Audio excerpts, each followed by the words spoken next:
What I love most about Black womanhood is our ability to use clothing as a vehicle to communicate what words cannot express. It doesn't matter if we are part of working class or in the limelight, the one universal unspoken rule we all have is to get dressed and dress well.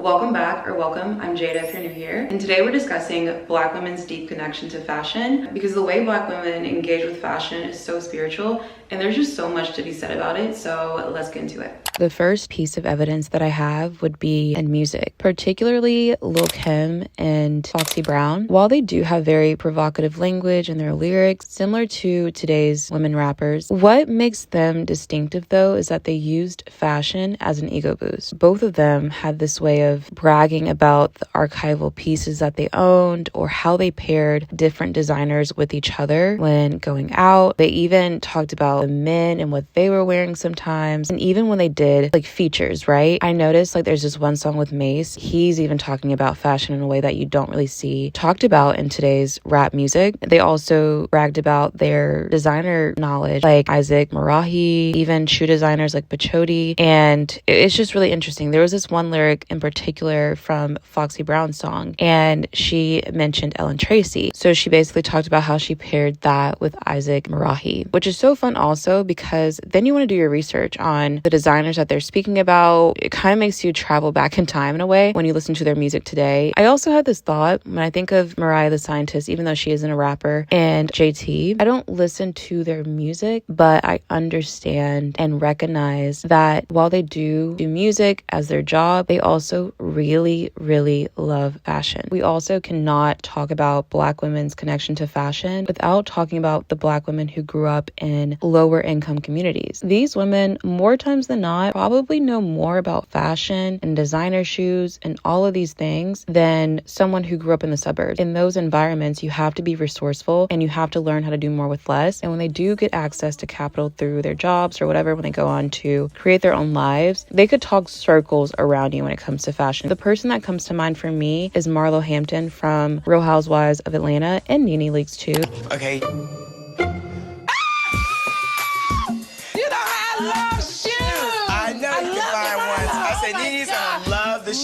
Damn, look at this one right here. Oh yeah, those are Louis Vuittons. And you have the ones with the leopard too, don't you? I do. You know, this is my favorite section over here. My Chanel bags. Oh, that's you have you. to get a Chanel. Oh, you just hate it. This is such an old lady. Okay, that's not you. I won't make you do it. This is one of my little favorite ones right here. I wouldn't be nowhere with it. It's also really important that I reference the church. The older women of the church that sat on the first two pews, always in these huge, extravagant hats. And sometimes, depending on the church that you went to, they were color coordinated. And the details of the hats are oftentimes embellished with rhinestones and feathers and crystals and chiffon. The way that Black women approach fashion has a lot to do with how we were brought up in the church, especially if you were raised in the South. Basically, what I said about it being a spiritual practice for us, for a lot of us, it's like an order of business for us to think carefully about how we're going to coordinate something, how we're going to tie it in together, and just making sure every part of this outfit lines up perfectly. Like our hair, ironing our clothes, which people don't do anymore, or steaming them. There's just so many steps to prepping your outfit and making sure when you come out, you look your best, your Sunday's best. In the South, going to church was the most important thing in life. It was a fashion show. For Black women, about our look or how we're going to put an outfit together, you better believe that also includes your hair. I think for us, hair is a part of our fashion, and not just the hair, but the hair is one of the main accessories to an outfit. And we're such visionaries, so we understand what we mean when we say, okay, I'm not wearing that yet, because it doesn't make sense with this hairstyle. And I also think about BAPs.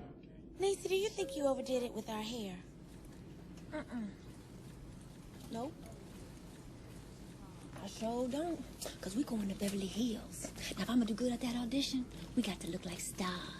The way the two characters did their hair and just made sure, even in the most impractical settings, they still honored themselves and their style. And that has a lot to do with how we approach fashion. I also know that we would not have the courage to embody this larger than life main character energy that we do when we get dressed as Black women if it weren't for Black trans women back in the day setting the bar and walking into those ballrooms and claiming their space and saying with their attitudes, with the way they carried themselves and how they styled themselves, I deserve to be here. Like, this is my space too. It's because of those women that we get to experience and do certain things with our hair, with our makeup, and feel confident. I think it's also important to understand another reason why we approach fashion the way we do is because obviously society has been organized to work against us, being double minorities. So I think when we go out to create our own worlds, our own communities and lives, we stop at nothing to make sure that those lives, our lives, have a sense of freedom to it. And a lot of that looks like the way we choose to express ourselves, which is why I don't like when if we saw a younger Black girl with long braids or exaggerated baby hairs, even if we don't agree with it, we have to understand that, again, society is designed to make us conform and,